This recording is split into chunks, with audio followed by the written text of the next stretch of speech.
이 부활 주일만큼 성도들에게 중요한 날이 없습니다.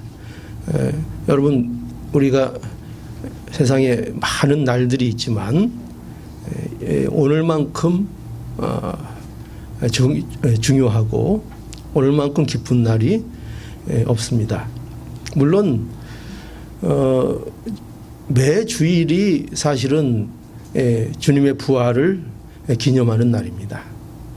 매 주일이 그렇습니다.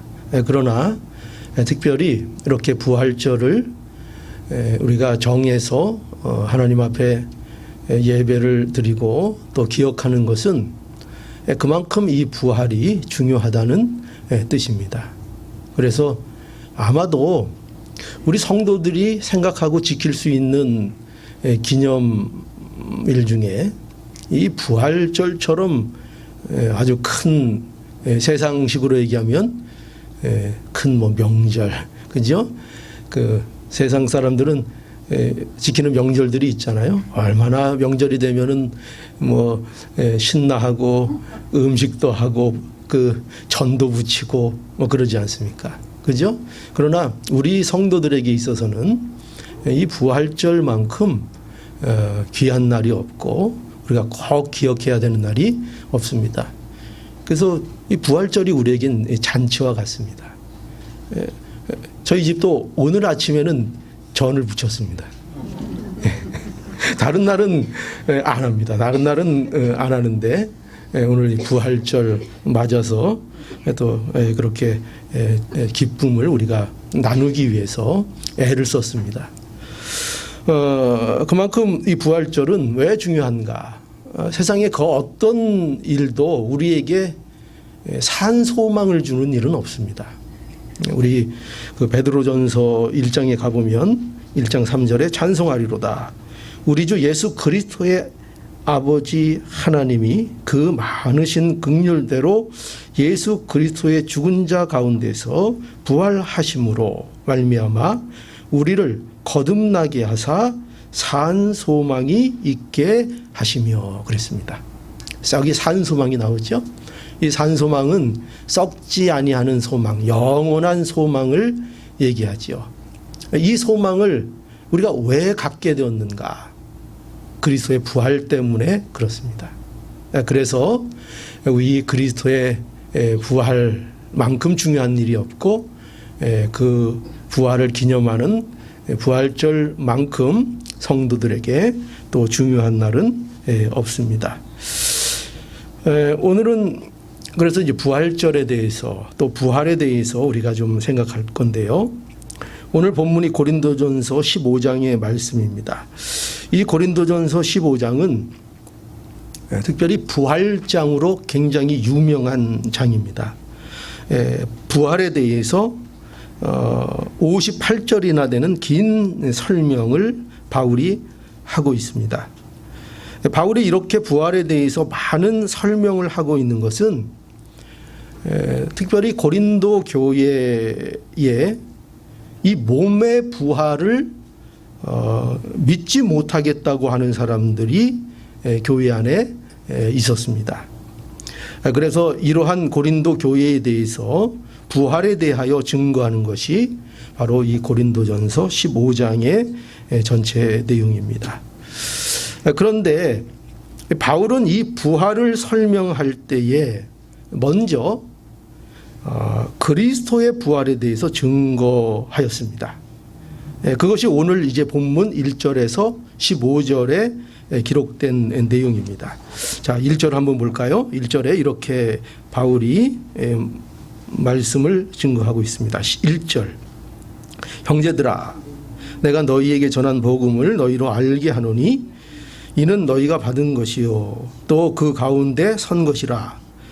너희가 만일 나의 전한 그 말씀을 굳게 지키고 헛되이 믿지 아니하였으면 이로 말미암아 구원을 얻으리라.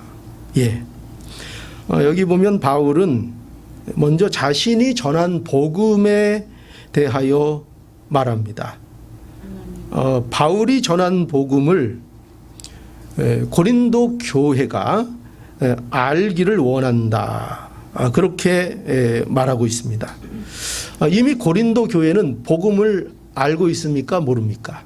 이미 복음 위에 세워진 교회입니다. 그러나 또 바울은 그러한 고린도 교회가 이미 전한 복음이지만 그 복음에 대해서 또 바로 알기를 원한다. 이렇게 말하고 있습니다.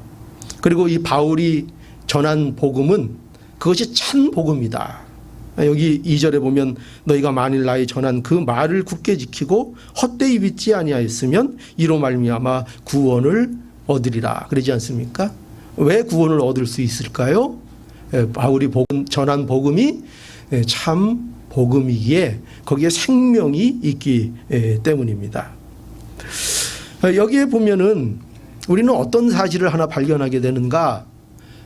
바울이 복음에서 시작하고 있다 하는 겁니다. 복음에서 시작하고 있다.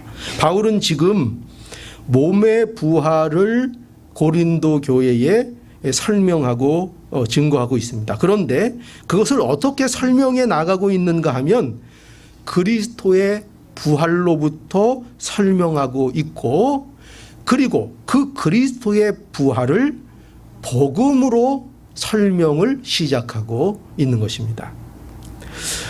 바울이 이렇게 설명하는 이유가 있습니다. 그건 뭐냐면 바울은 신앙의 문제들을 다룰 때에 그 근본적인 것부터 접근을 시작합니다. 왜냐하면은 교회에 발생하는 모든 문제는요, 결국 복음에 대한 이해 부족으로 나오는 것들이기 때문입니다. 모든 것이 그렇습니다. 여러분, 예를 들어서 교회에 분쟁이 있다. 교회에 분쟁이 일어나는 여러 가지 외적인 요소들, 우리가 눈에 보이는 여러 가지 이유들이 있습니다. 그러나 그것을 잘 따져 들어가서 그 근본적인 것을 점검하면 결국 그 모든 것이 어디에서부터 시작되는 일인가 하면 복음에서 어긋나 있기 때문입니다.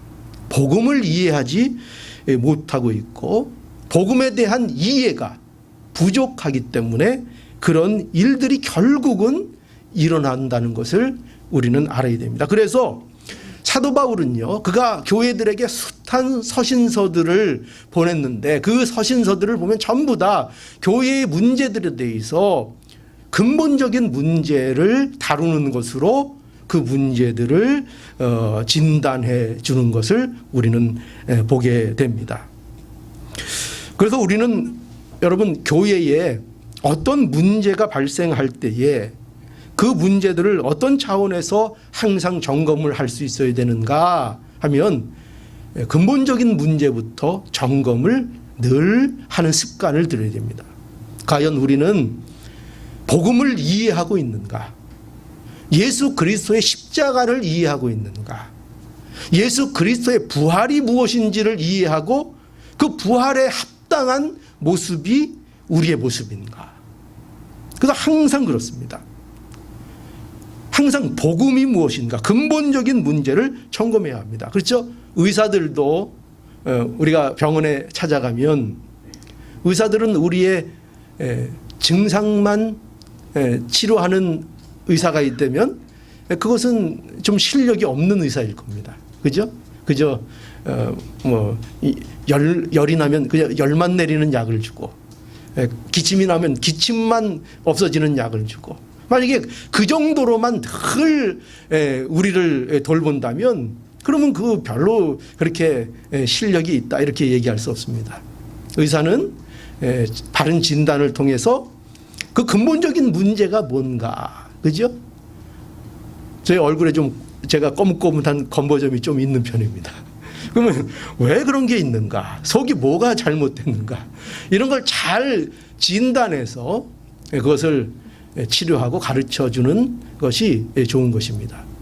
그것처럼 우리 교회의 문제나 우리 개인의 문제도 마찬가지입니다. 모든 인생에 내가 살아가는 모습 속에 여러 가지 문제를 우리는 발견하게 됩니다. 그러면 우리는 세상 사람들처럼 그저 단전히 외부적인 일, 어떤 조건, 어떤 세상적인 뭐가 있고 없고 이런 것으로 그 문제들을 그저 표면적으로 진단하는 것이 아니라 과연 우리는 뭐부터 점검해 봐야 되겠습니까? 과연 나의 삶은 내가 하나님 앞에 바로 서 있는가?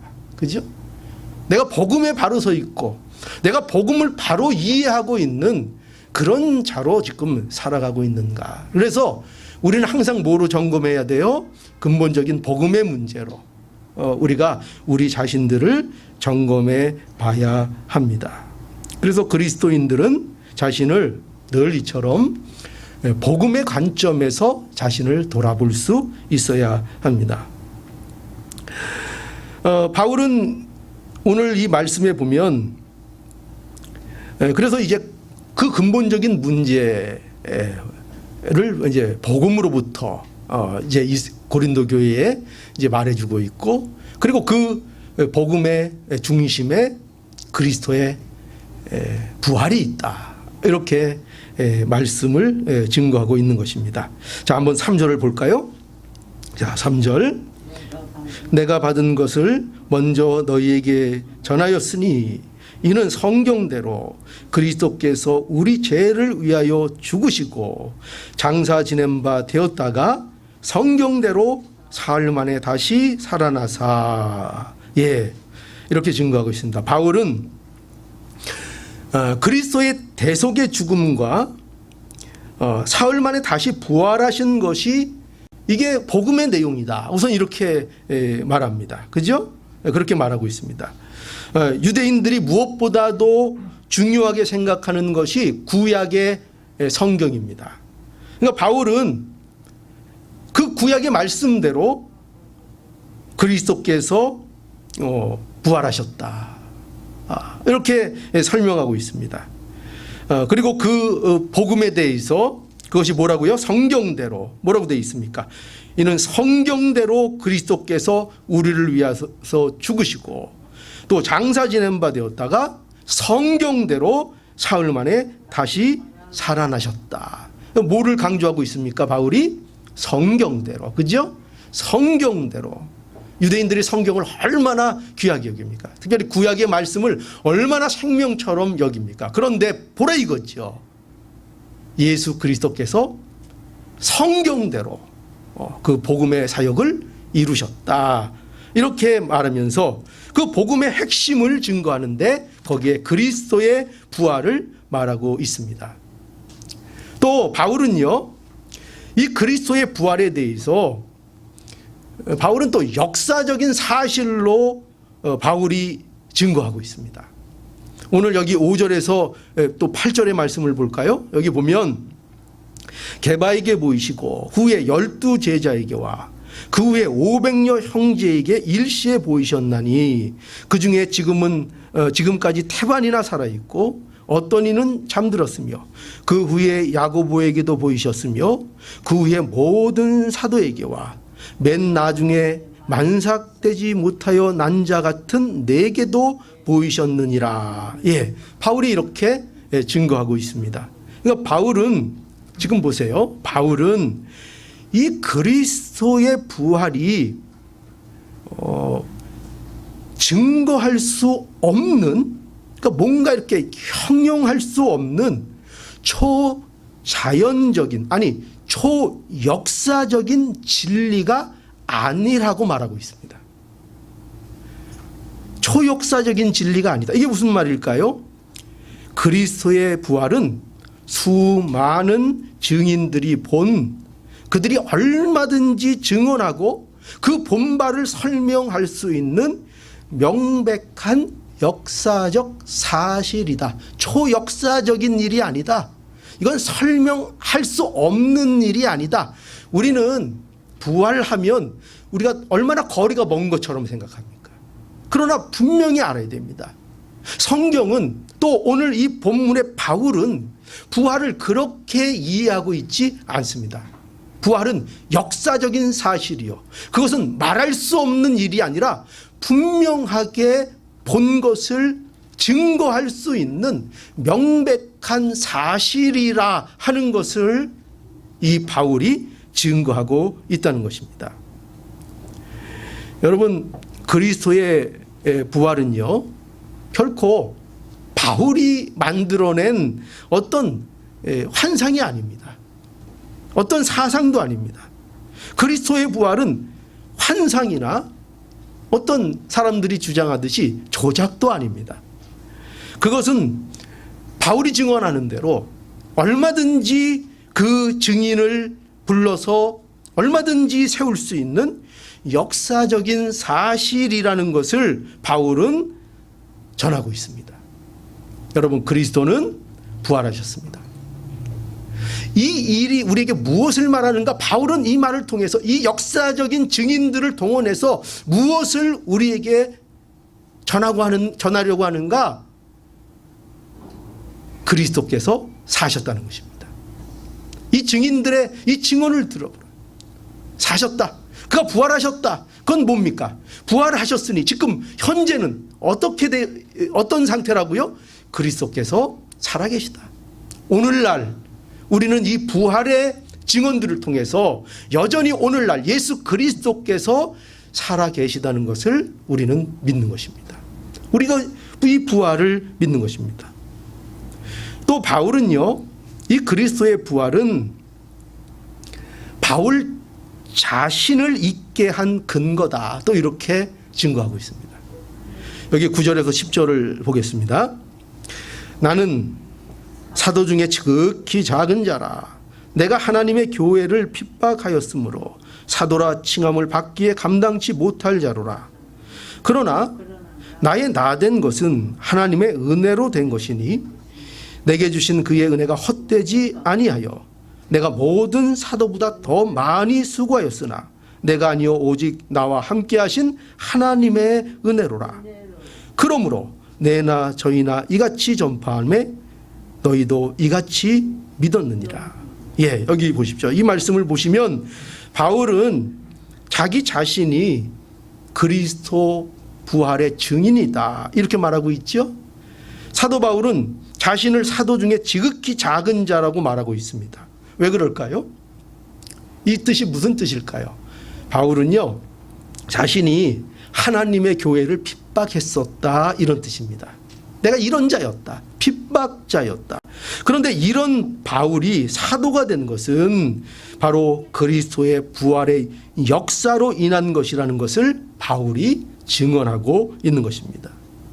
여러분, 이 세상에 예수 믿으면 잘 안 될 것 같은 사람, 그 사람이 누구였는가? 바울이었다는 것입니다. 그죠? 이 세상에 가장 천국에 가기 힘들 것 같은 사람, 그 사람이 누구였는가? 바울이었다는 것입니다. 그러나 그렇게 핍박자였고 그렇게 못되게 예수 그리스도를 핍박했던 바울이 어떻게 사도가 되었는가? 어떻게 될 수 있었다고요?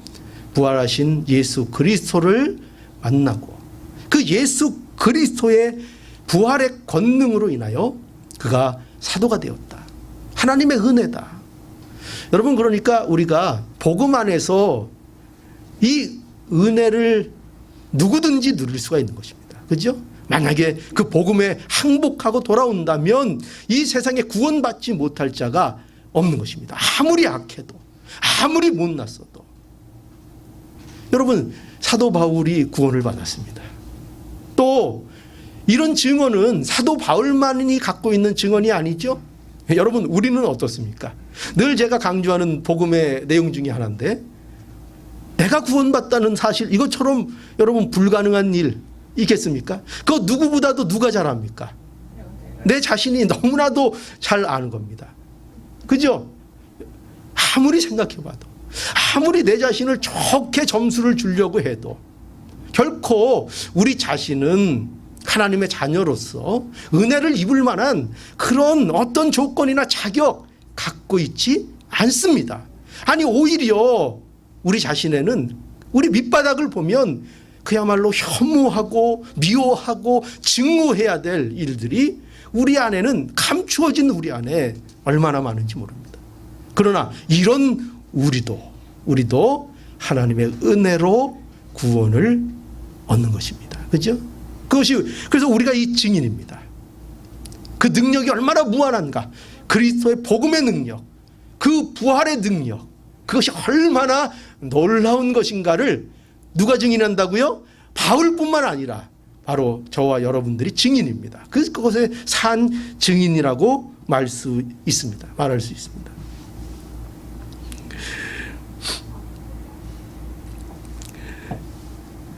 여러분, 바울은 이처럼 자신의 부활에 대하여, 자신의 변화에 대하여 이렇게 그리스도의 부활, 그것이 자신을 변화시켰다 하는 것을 이제 고백하고 있습니다. 그러니까 여러분, 이것을 통해서 우리는 뭘 알 수 있는가? 보세요. 바울이 그리스도에 대해서, 그리스도의 부활에 대해서 무엇을 말하고 있습니까? 여기 핵심이 있어요. 이 모든 내용들, 이 증거를 통해서 바울이 핵심을 맞추고 있는 강조가 있는데, 그게 뭐냐면 그것은 그리스도의 부활은 바울 자신을 바꾼 능력이고 그것이 실제적인 힘이다, 이것을 증거하고 있는 것입니다. 그리스도의 부활은 무슨 그림의 떡 같은 것이 아닙니다. 그림의 떡은 아무리 보기 좋아도 그거 바라보고 있으면 배가 부릅니까? 그거 바라보고 있으면 내게 에너지가 생깁니까? 그것을 바라봄으로 인해서 내가 어떤 힘을 갖게 됩니까? 그렇지 않습니다. 그것은 말 그대로 그림의 떡입니다. 그림의 떡입니다. 바울은 그리스도의 부활이 그와 같다는 겁니다. 그림의 떡이 아니고 그리스도의 부활이 자신을 변하게 했고, 그리스도의 부활이 자신을 살아가게 하고, 그리스도의 부활이 지금까지 자기가 이기지 못한 것들을 실제로 이기게 하는 나의 능력이 되었다. 나를 변화시켰다. 이것이 실제적인 일로 나에게 이루어진 부활의 권능이다. 이렇게 증거하고 있는 것이죠. 여러분, 로마서 6장에 가보면은요, 로마서 6장 그 4절에 보면 이렇게 말씀합니다. 그러므로 우리가 그의 죽으심과 합하여 세례를 받음으로 그와 함께 장사되었나니 이는 아버지의 영광으로 말미암아 그리스도를 죽은 자 가운데서 살리심과 같이 우리로 또한 새 생명 가운데 행하게 하려 함이니라. 만일 우리가 그의 죽으심을 본받아 연합한 자가 되었으면 또한 그의 부활을 본받아 연합한 자가 되리라. 아멘. 예, 우리가 여러분 그리스도인이 되었습니다. 그리스도인이 되었다는 것을 우리는 바로 이해해야 합니다. 그리스도인이 되었다는 것은 우리가 이제 그리스도와 함께 죽었고 또 그리스도와 함께 살아났다. 이게 그리스도인이 되었다라는 의미입니다. 우리 성도들은 모두 그리스도 안에서 죽은 자들입니다. 거기서 죽음을 경험한 것입니다. 그러나 그 죽음으로 끝난 것이 아니라 우리는 그리스도 안에서 어떻게 됐습니까? 부활했습니다. 이 부활이 실제로 우리에게 일어난 것입니다. 여러분, 우리는 그리스도 안에서 이미 영적으로 부활했습니다. 한 것입니다. 앞으로 부활할 것입니다도 물론 있습니다. 언제 또 부활할 것입니까? 예수 그리스도께서 우리의 부활의 첫 열마가 되셔서 우리도 이제 주님의 재림의 날에 그와 같이 신령한 몸으로 부활할 것입니다. 그 부활하는 그 자들이 누군가? 오늘 예수 그리스도 안에서 오늘 현실 속에서 부활한 자들입니다. 그게 바로 그리스도인입니다. 그러니까 부활이 두 번 있는 겁니다. 그죠? 예수 그리스도 안에서 먼저 우리의 영적인 부활이 이루어지고 그 영적인 부활이 이루어진 자들이 이제 예수 그리스도의 재림 때에 다시 부활하여 신령한 몸으로 영원한 영생을 누리게 되는 것입니다. 그것이 우리에게 약속되어 있는 거죠. 히브리서 2장 14절에서 15절에 자녀들은 혈육에 함께 속하였음에 그도 또한 한 모양으로 혈육에 함께 속하심은 사망으로 말미암아 사망의 세력을 잡은 자 곧 마귀를 없이 하시며 또 죽기를 무서워함으로 일생에 매여 종로로 타는 모든 자들을 놓아주려 하심이니라. 여러분, 우리 주 예수 그리스도께서 부활하심으로 말미암아 우리가 이길 수 없는 것을 이제 이기게 된 것입니다. 이길 수 없는 것 이기게 되었습니다. 예수께서 부활하심으로 무엇을 이기셨습니까? 죄를 이기셨습니다. 그죠? 죄를 이기시고 또 누구를 이겼습니까? 사단을 이기시고 또 무엇을 깨뜨리셨습니까? 사망의 권세를 깨뜨리고 사망을 이기셨습니다.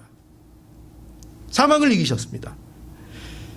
그래서 성도에게는 이러한 부활의 권능이 있는 것입니다. 이기는 권능, 이기는 권능. 그렇죠? 예수님께서 부활로 무엇을 이기셨다고요? 죄를 이기시고 사단을 이기시고 사망의 권세를 끊어내셨습니다. 그죠? 우리는 모두 이 굴레 안에서 벗어날 수 없는 자들이었습니다. 우리는 뭘 해도 결과가 사망입니다. 뭘 해도 우리는 결과가 지옥입니다. 멸망으로 떨어집니다. 우리가 사는 날 동안 열심히 살면 우리의 삶이 변하는가? 변하지 않습니다. 열심히 살아도 그 결과는 멸망입니다. 착하게 살아도 멸망입니다. 공부 열심히 해도 멸망입니다. 좋은 일 많이 해도 멸망입니다. 왜죠? 여전히 우리는 그 죄의 굴레 안에 우리는 늘 살기 때문입니다. 이것을 끊을 수 있는 것은 오직 예수 그리스도의 부활밖에 없습니다. 예수 그리스도께서 부활하셔서 우리에게 먼저 그 사망의 권세의 고리를 끊어내시고 우리를 생명의 자리로 옮겨주셨습니다. 이것이 우리에게 주신 부활의 권능이요 우리에게 약속된 내용이라는 것을 우리는 알아야 합니다. 그래서 여러분, 성도들은요 얼마나 대단한 존재인가 이렇게 선포할 수 있습니다. 고린도전서 15장 55절에서 57절 보니까요 얼마나 놀라운 선언인지 보십시오. 사망아, 너의 이기는 것이 어디 있느냐? 사망아, 너의 쏘는 것이 어디 있느냐? 사망에 쏘는 것은 죄요 죄의 권능은 율법이라. 우리 주 예수 그리스도로 말미암아 우리에게 이김을 주시는 하나님께 감사하노라. 우리에게 뭘 주시는 하나님이요? 이김을 주시는 하나님. 누구 안에서요? 예수 그리스도 안에서 우리에게 이김을 주시는 하나님께. 그래서 우리는 사망에 대하여 당당히 맞설 수 있다는 것입니다. 사망아, 너의 이기는 것이 어디 있느냐? 사망아, 너의 쏘는 것이 어디 있느냐? 이렇게 담대하게 선포할 수 있는 것, 이것이 성도, 부활의 권능을 믿는 성도에게 있다는 것입니다. 그래서 여기 고린도전서 15장 58절에 보면 이렇게 권면합니다. 그러므로 내 형제들아, 내 사랑하는 형제들아, 경고하여 흔들리지 말며 항상 주의 일에 더욱 힘쓰는 자들이 되라. 이는 너희 수고가 주 안에서 헛되지 않은 줄을 알미니라. 아멘. 여러분 보십시오. 우리는 이 바울의 진심 어린 권고를 우리는 들어야 합니다. 귀담아 들어야 합니다. 경고하고 흔들리지 말라고 권하고 있습니다. 우리는 흔들리지 않아도 됩니다. 항상 주의 일에 더욱 힘쓰는 자들이 되라는 것입니다. 왜 그렇게 해야 합니까? 그 이유는 우리의 모든 수고가 결단코 헛되지 않는다는 것입니다. 예수 그리스도께서 부활로 사망을 이기셨고 그 승리가 우리의 것이 되게 하셨습니다. 그러므로 우리에게 있어서 우리의 수고는 결코 헛된 일이 되지 않는다. 그러니 흔들리지 마라. 담대하라. 견고하게 서라. 그리고 너에게 맡겨진 일들에 대하여, 너의 하나님께서 주신 너의 인생에 대하여 어디에 세워주셨든지 무엇을 만나든지 담대하게 믿음으로 살아가라. 우리에게 말씀해 주고 있습니다. 그러니 우리는 이제 마땅히 어떤 삶이 돼야 되겠어요? 어떤 권능으로 살아가야 되겠어요? 그리스도의 부활의 권능, 그 권능으로 마땅히 우리가 살아가야 합니다. 왜냐하면 그것이 우리에게 실제로 주신 하나님의 은혜이기 때문입니다. 자, 그럼 우리는 부활의 신앙을 어떻게 실제로 우리의 삶 속에서 살아가야 될까요? 고린도전서 3장 1절에서 2절을 보니까요, 이렇게 말씀합니다. 그러므로 너희가 그리스도와 함께 살리심을 받았으면, 그러면서 뭐라고 되어 있는가 하면은 의의 것을 찾으라. 의의 것을 생각하고 땅의 것을 생각지 말라 말씀하고 있습니다. 여러분, 의의 것을 찾는다는 게 뭘까요? 어떻게 의의 것을 우리는 도대체 어떻게 찾으라는 것입니까? 의의 것을 찾는다는 것은 우리의 지체를 죽이라는 것입니다. 지체를 죽이라는 것은 무슨 금욕주의 뭐 이런 것을 말하는 것이 아니라, 이것은 죄를 죽이라, 죄와 싸우는 삶을 살라는 것입니다. 그래서 이렇게 설명되어 있습니다. 5절에 보면 그러므로 땅에 있는 지체를 죽이라, 곧 음란과 부정과 사욕과 악한 정욕과 탐심이니, 탐심은 우상 숭배니라. 그죠? 이 모든 것들이 뭡니까? 죄를 짓는 일들입니다. 그죠? 우리가 하나님을 떠나서 내 마음대로 행하는 모든 것들, 그 자리에서 그것을 벗어나고 떨쳐버리라. 그것과 싸우라. 죄와 싸우라 말씀하고 있습니다. 또 위의 것은 무엇입니까? 이건 부정적인 표현이라면 또 위의 것은 12절에 이렇게 설명되고 있습니다. 12절에 보면 골로새서 3장 12절에 보면 그러므로 너희는 하나님의 택하신 거룩하고 사랑하신 자처럼, 여기 뭐라고 되어 있는가 하면 긍휼과 자비와 겸손과 온유와 오래 참음으로 옷 입고, 누가 네게 혐의가 있거든 서로 용납하여 피차 용서하되. 어떻게 용서하는가? 주께서 너희를 용서하신 것 같이 너희도 그리하고 이 모든 것 위에 사랑을 더하라. 여러분 보십시오. 이 말씀은요, 단순히 좋은 사람 되라 그런 얘기가 아닙니다. 그 정도로 이해하면 안 됩니다. 이 요구는 바로 우리 자신에게 주었고, 우리 자신에게 주었다는 것은 더 오늘 신학시대에 말하면 교회에 이 말씀을 주셨다는 것을 우리는 알아야 합니다. 교회에 이 말씀을 주셨습니다. 모든 말씀은 교회에게 주시는 말씀입니다. 교회는 예수 그리스도의 십자가와 부활의 진리로 세워진 그리스도의 몸된 교회입니다. 그러니까 교회는요, 다 부활한 자들입니다. 이미 부활을 경험한 자들이 함께하는 이 유기적 공동체, 이것이 바로 교회입니다. 교회는 부활을 나타내야 됩니다. 그리스도의 십자가를 나타내며 그것을 통해서 또한 반드시 그리스도의 부활의 권능을 나타내는 부활의 삶, 그 성도들이 어떻게 살아야 되는가? 그리스도의 부활의 권능이 그들의 삶 속에서 나타나는 삶, 그 부활의 증인의 삶, 이것을 살아야 합니다. 그것이 교회의 역할입니다. 그런데 그것이 어떻게 나타나는가? 어떻게 나타나는가요? 교회는 뭐를 죽이라고요? 음란과 부전과 사욕과 악한 정욕, 이런 것들을 죽이고, 뭐를 찾으라고요? 긍휼과 자비와 겸손과 온유와 오래 참음과 서로 용납하는 것과 서로 용서하는 것과 사랑하는 것, 이런 요구로 부활의 권능을 보여내라는 것입니다. 여러분, 부활의 권능은 우리가 무슨 부활의 권능 하니까 무슨 꼭 어떤 신비한 이런 것을 생각하기 쉽습니다. 그러나 언제나 우리는 이것을 정확하게 알아야 됩니다. 하나님께서는 우리에게 교회를 주시고 그 교회 안에서 교회를 이루어서 부활의 권능이 그 교회의 구성원들과 그 하나됨을 통해서 그 교회의 권능들이 나타나기를 하나님께서는 원하고 계십니다.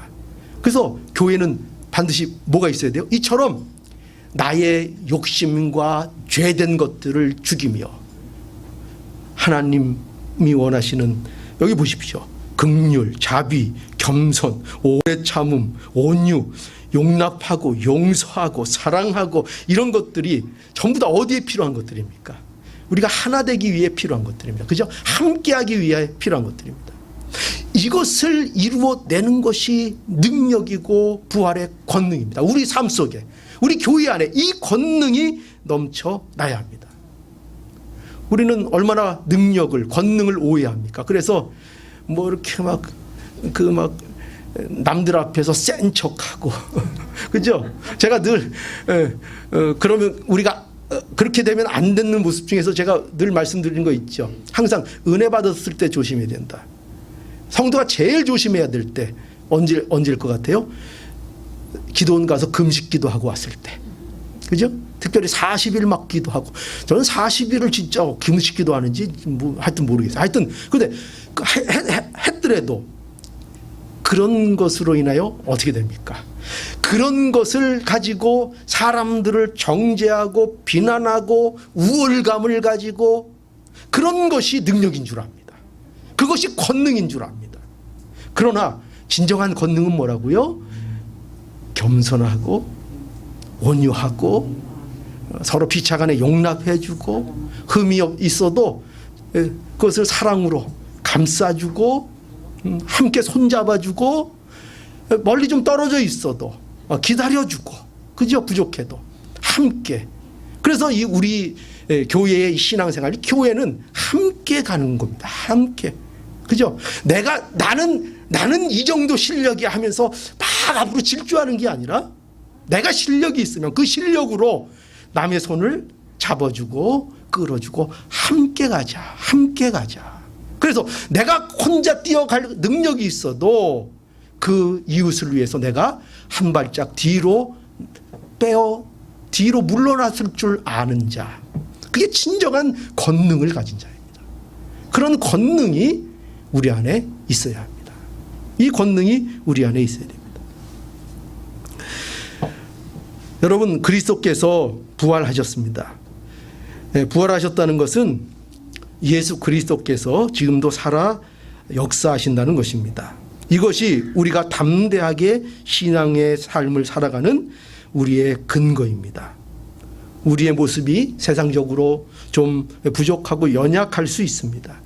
때로는 실수로 넘어질 수도 있습니다. 그래도 좋습니다. 좋다고 하니까 또 오해하지 마십시오. 뭐 죄를 지어도 좋다 그런 말도 아니고, 뭐 뻔뻔하게 살아라 그런 말도 아닙니다. 그런 말 아닙니다. 그것이 아니라 그리스도의 부활이 저와 여러분들을 얼마나 굉장한 능력 위치에 우리를 올려놓았는가 하는 것을 알기를 원하는 것입니다. 그걸 알기를 원하십니다. 여러분, 오늘 본문 마지막을 한번 볼까요? 11절 우리 함께 읽어보죠. 자, 11절 시작. 그러므로 내나 저희나 이같이 전파하매 너희도 이같이 믿었느니라. 아멘. 예, 여기 보십시오. 내나 저희나 이같이 전파하며, 지극히 작은 자와 같은 사도 바울도 그랬고, 또 다른 모든 사도와 증거자들도 그랬고, 이 복음을, 그리스도의 부활을 전파했습니다. 그리고 너희도 이같이 믿었다. 우리가 모두 부활의 신앙으로 하나가 된 것입니다. 그죠? 우리도 이 말씀을 따라서 부활의 신앙으로 하나 될 수 있기를 바랍니다. 하나 되어서 우리를 부르신 교회의 자리에서 견고하고 흔들리지 마시고, 우리의 교회에 대한 수고가 헛되지 않고 주님의 그날에 하나님께서 귀한 상급으로 우리의 함께 하실 것을 믿으며 오늘도 부활의 신앙으로 하나 되어 살아가는 복된 우리 장로교회 성도들이 될 수 있기를 간절히 바랍니다.